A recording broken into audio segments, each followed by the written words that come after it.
Welcome to மெலிஸ் YouTube channel. இன்னைக்கு நாம பார்க்க போற ரெசிபி வந்து மட்டன் ஸ்டூ குழம்பு.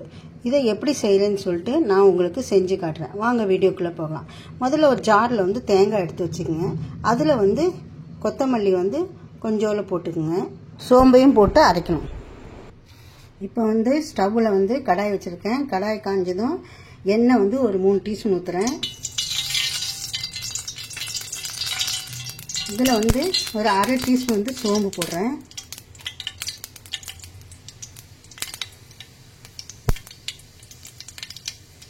சோம்பு போட்டதும் ஒரு பட்டை போடுறேன். பட்டை போட்டதும் இதில் வந்து கொஞ்சோல கருவேப்பிலை போடுறேன்.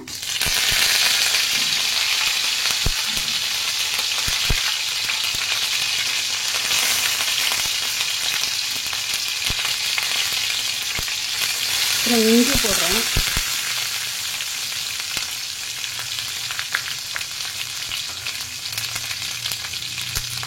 இஞ்சி போட்டதும் இதில் வந்து ஒரு 5 பச்சை மிளகாய் போட்டுருங்க. 5 பச்சை மிளகாய் போட்டதும் இப்போ வந்து இதில் கொஞ்சோல 1/4 டீஸ்பூன் மஞ்சள் போடுறேன்.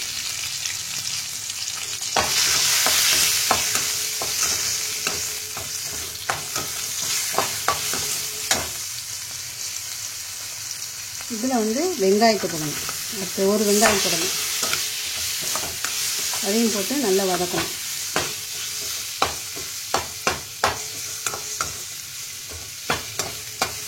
ரொம்ப வதக்கக்கூடாது. கொஞ்சம் கண்ணாடி பதத்தில் இருக்கும்போது நம்ம அதை எடுத்துடணும். இல்லாட்டி ரொம்ப கருகிடுச்சுன்னா குழம்பு டேஸ்ட் போயிடும். இதில் வந்து ஒரு தக்காளி போட்டுருங்க.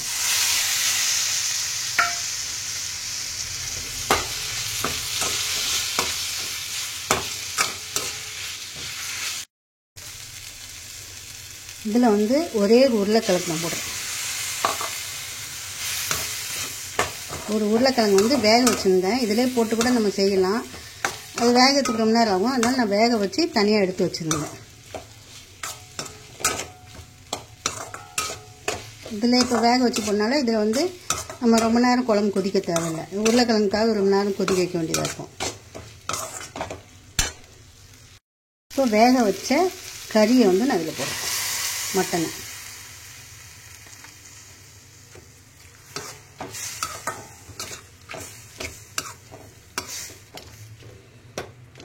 ஊற்றின பாத்திரத்தில் கொஞ்சம் தண்ணியை வந்து கழுவி அதில் ஊற்றணும்.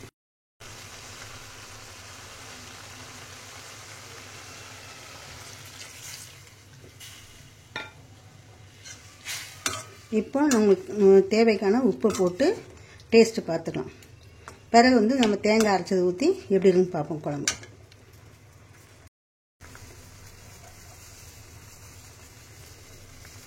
உப்பு வந்து 1/4 டீஸ்பூன் போடுறேன். ஏற்கனவே மட்டனில் கொஞ்சம் உப்பு போட்டேன். கடைசியாக நம்ம வந்து தேங்காய் ஊற்றும்போது அது பண்ண உப்பு டேஸ்ட் பார்த்துக்கணும். இந்த ஸ்டூ குழம்புக்கு அரை முடி தேங்காய் நம்ம அரைச்சி வச்சுருந்த தேங்காய், சோம்பு, கொத்தமல்லி இலை இவ்வளோத்தையும் அரைச்சி வச்சதை நம்ம உள்ளே ஊற்றிடணும்.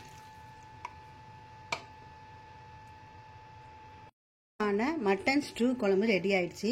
இப்போ வந்து ரொம்ப நம்ம கொதிக்க வைக்கக்கூடாது. முறைக்கூடி ரசத்துக்கு வர மாதிரி முறைக்கூடி வந்த பிறகு கொத்தமல்லியை போட்டுட்டு அதுக்கு பிறகு லெமன் ஜூஸ் ஒரு அரை பழம் புளிஞ்சு வச்சுருக்கேன். அதையும் கடைசியில் ஊற்றின உடனே ஸ்டவ் ஆஃப் பண்ணிடணும். இதுதான் வந்து மட்டன் ஸ்டூ குழம்பு. இது வந்து பழைய காலத்தில் வந்து கிராமத்துலலாம் இந்த மாதிரி வந்து ஸ்டூ குழம்பு வச்சு சாப்பிடுவாங்க. திருநெல்வேலி சைட்லலாம் நல்லா டேஸ்ட்டாக இந்த முறைக்கூடி வந்துச்சு பார்த்தீங்களா. இனிமே வந்து என்ன செய்யணும்னா இப்போ வந்து கொத்தமல்லி இலையை தூவிட்டு இதில் வந்து லெமன் ஜூஸ் ஊற்றிட்டு ஸ்டவ்வை உடனே அணைச்சிடணும். அவ்வளோதான், மட்டன் ஸ்டூ குழம்பு ரெடி ஆயிடுச்சு. இதே மாதிரி நீங்கள் செஞ்சு சாப்பிட்டு பாருங்கள். இதோட டேஸ்ட்டை பார்த்துட்டு உங்கள் ஃப்ரெண்ட்ஸ் அண்ட் ஃபேமிலிக்கு வந்து ஷேர் பண்ணுங்கள், கமெண்ட் பண்ணுங்கள், லைக் பண்ணுங்கள், சப்ஸ்கிரைப் பண்ணுங்கள். அடுத்த வீடியோவில் நம்ம பார்ப்போம். இதோட டேஸ்ட் வந்து அருமையாக இருக்கும். நீங்கள் சாப்பிட்டு பாருங்கள். நல்ல சாப்பாடில் ஊற்றி சூடாக சாப்பிட்டு பார்த்தீங்கன்னா இதோட டேஸ்ட்டாக நல்ல டேஸ்ட்டாக இருக்கும். மட்டன் குழம்பு வைக்கிறது நம்ம இதோட இது ரொம்ப ஸ்டூ குழம்பு இன்னும் நல்ல டேஸ்ட்டாக இருக்கும். வச்சு சாப்பிட்டு பாருங்கள். தேங்க்யூ.